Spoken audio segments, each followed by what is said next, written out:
Thank you so Uh, much for really making the time to be here with us, and you got a lot to say. yeah, the central idea of this book is that America is a Christian country. I say this as a Jew and an agnostic. I'm a kind of witness from outside.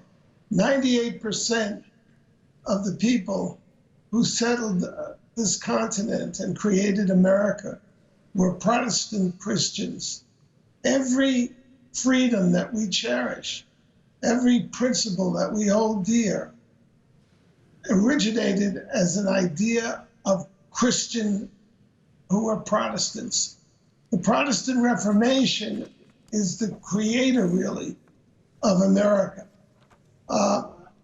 For example, one of the central principles of the Reformation was the idea of the priesthood of all believers.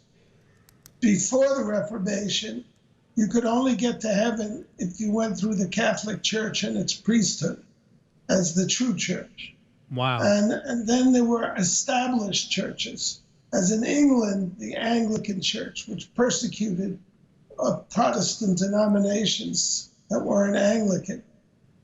This is a revolutionary idea, the priesthood of all believers. What it means is that each child of God faces his or her maker one-on-one, without the intermediary of a church or of a priesthood.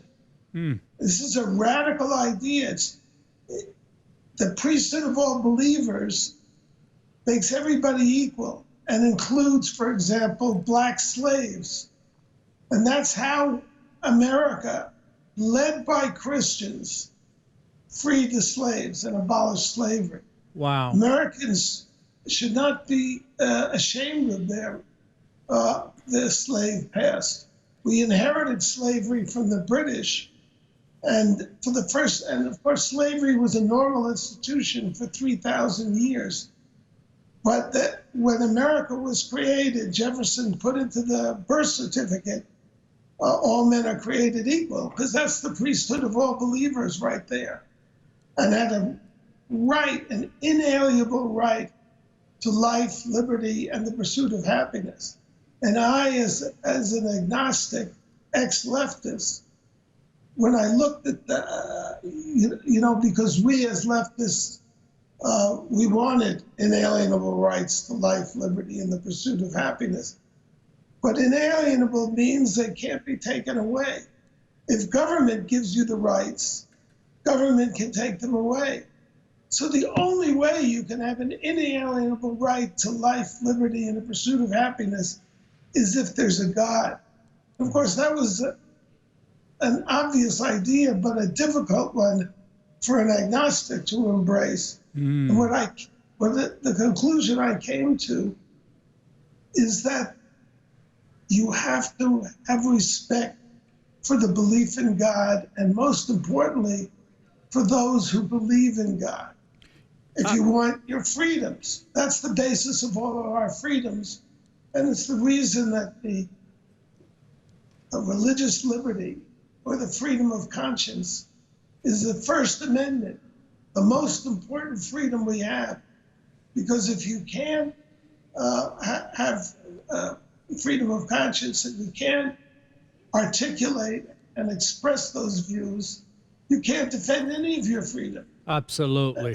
And we see now, for example, the attack on Chick-fil-A, banning them from airports. That's not because they make bad chicken.